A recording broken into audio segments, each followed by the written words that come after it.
How to invest for retirement at age 50. This is a question that shows up below in the comments all the time, mostly because people got a late start, or their initial plans aren't panning out and they've got to make up for lost time. Well, if that's your situation, I'm gonna show you how to do it. And it ain't got nothing to do with saving money. You ready? Let's go.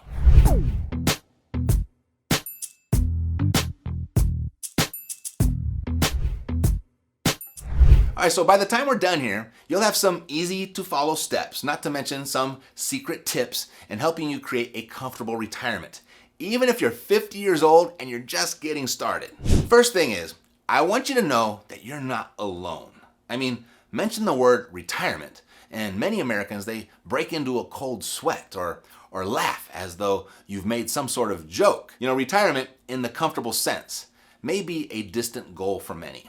In fact, it sadly is. You know, according to a new survey from GoBankingRates.com, 42% of Americans will retire broke, meaning they have $10,000 or less saved for their retirement. And per the Department of Health and Human Services, 95% of today's 65-year-olds will not be able to retire without some sort of financial assistance, you know, whether that be the church, the family, or state. So if you're in either of these groups, don't fret.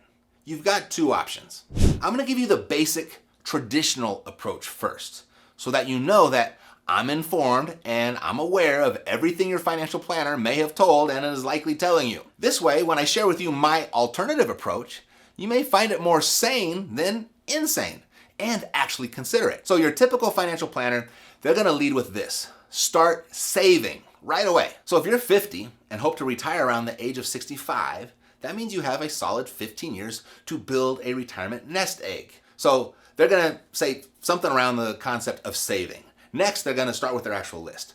Refine your budget. Set up automatic savings. First, to free up cash, review your budget and eliminate any excesses. Food, for example, is one area where many people overspend.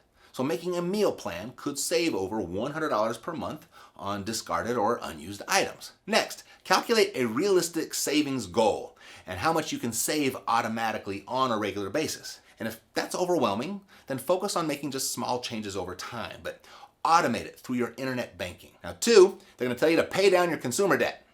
Pay it down as quickly as you can to free up more cash to save.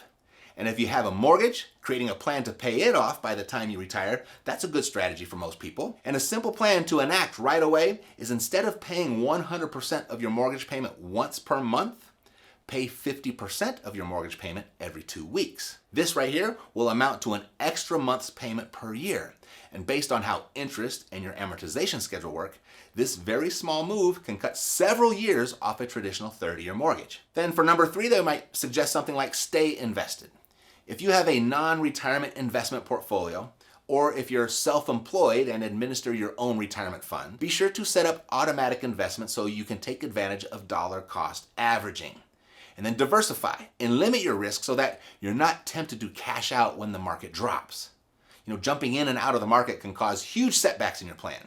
And if you are already starting late, you can't afford those setbacks. As they say, time in the market is a better strategy than timing the market. So stay invested. Then number four, max out your contributions if you can. You know, if you've got a retirement plan at work, contribute enough to get the maximum match offered by your employer if they offer it. You can contribute up to $26,000 if you're 50 or over. You can balance that with contributions to a Roth IRA with diversified investments.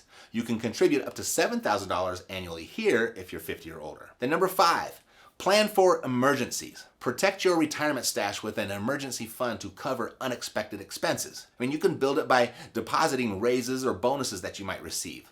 Also think about insurance, including disability. You know, a study published in the American Journal of Public Health in just 2019 found that 66.5% of bankruptcies in the US were due to health issues. You can't afford to be uninsured should you encounter some challenges with your health.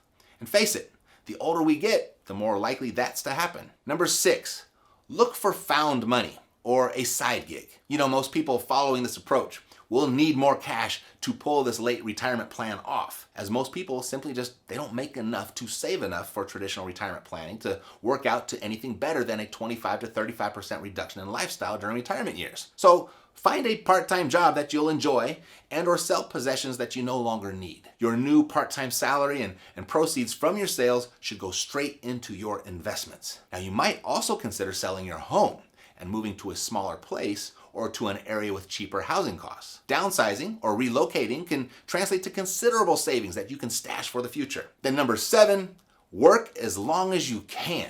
Nobody likes this recommendation, by the way. But gone are the days when the average person retires at 60 or 62 anyway. Many are working well past 65. So the longer you work, the longer you can put off tapping into your Social Security benefits.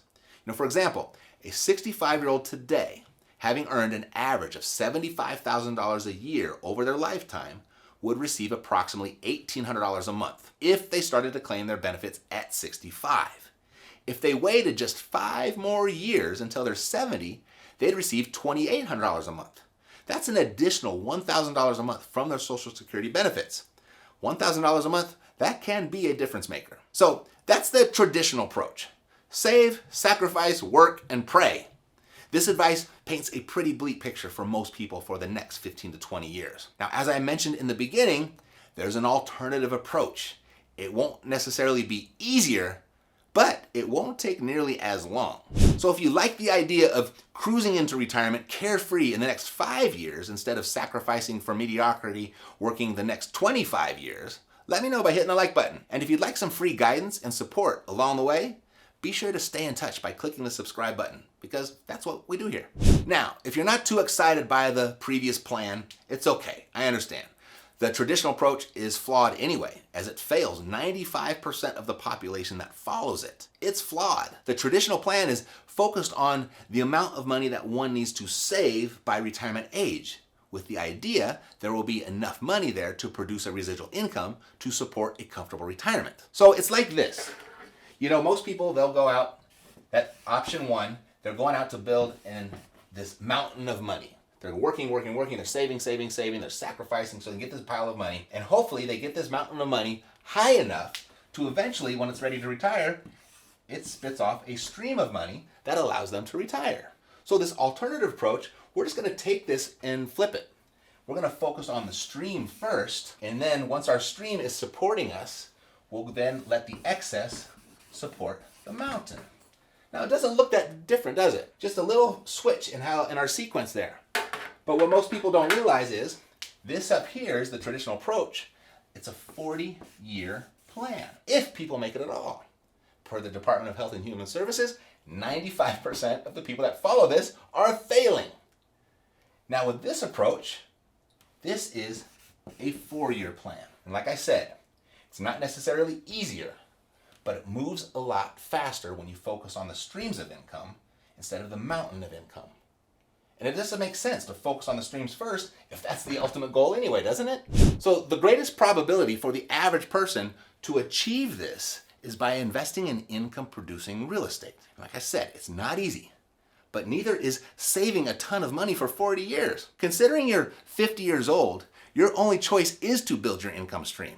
You must learn how to invest in real estate. Listen, like I said, they're both hard work. That's not the question here. The question is, how long do you want to work hard? So here are 2 simple, inexpensive ways to get started. First way, if you already own your own home, move out and turn it into a rental. Downsize your living quarters and rent your primary residence. Might be a smaller house, a townhouse, a condo, or even an apartment.